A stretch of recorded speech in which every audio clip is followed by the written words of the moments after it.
cook with the little things in there that let you get a few pounds of sugar. So you had to cook without sugar. So the ladies did a lot of things on their own. They went out to the USO facilities at Camp Wallace and at the Flint Base, and they helped entertain the soldiers and sailors that were lonely. And you know, a few of them, they met the man of their dreams out there at local girls' school. They found fellows out there and even got married and had some happy marriages come about from all of that. So it wasn't all real bad. And some of those people live here in Hitchcock today that happened to. But the worst part about it was there wasn't any place to live. So what did the people do? They rented out bedrooms in their homes, kind of like Mr. Kinney said they did over in England. They took in people from London. Well, we took in here in Hitchcock people from all over. That they would go door to door and say, do you have a bedroom to rent? Do you have a garage? Could we just use part of the garage? We'll put a bed in there. Anything. A pasture. We have a trailer. We could drag the trailer into the pasture. Someplace to sleep. Things were pretty bad here on the farm.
Jacket is a Marine Corps.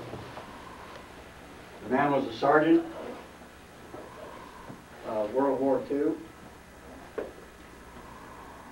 and that was worn by Mr. Luke Chandra.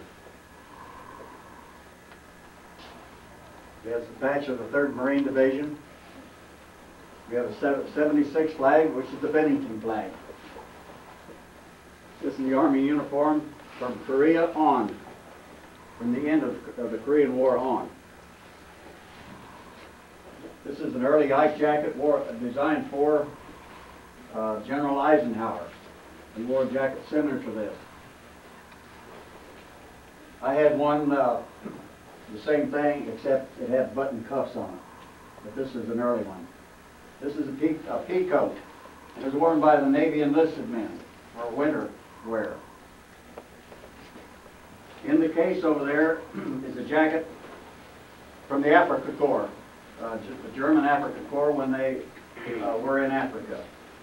Sitting on top is the German Army standard issued helmet. The cap on the case on the front is the cap of the United States Army officer. And that's been in existence for quite a number of years. And if we look over here now. The coat that's hanging first, right by the door, is the Marine Corps winter overcoat, issued to the Marine Corps. He has the rank of private. And the shirt hanging there is a shirt from the the Korean War era, late World War II to the Korean era. Every so often they changed the uniforms. Hanging on the hall tree there, everyone knows that that's called a cami. It means camouflage.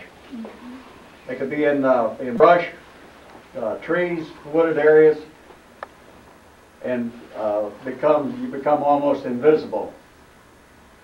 And that is the uniform that they wear now.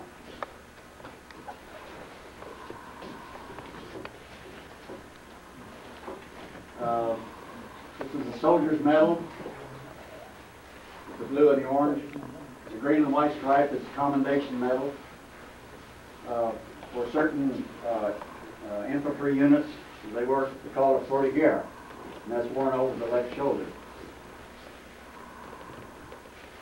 The rank is specialist, and I believe he was an air observer, and that's Anthony Matranga Jr. And I want to show you something before he starts on this one. This is Mr. Peterson. That's me. I had a lot of hair. That's him. And that's from World War. No, That's from the Korean War. War. This would have been in about 1950 then. 48? A little later, not 1952. Everybody see Mr. Peterson, and he will tell you about the... Let's clap for him.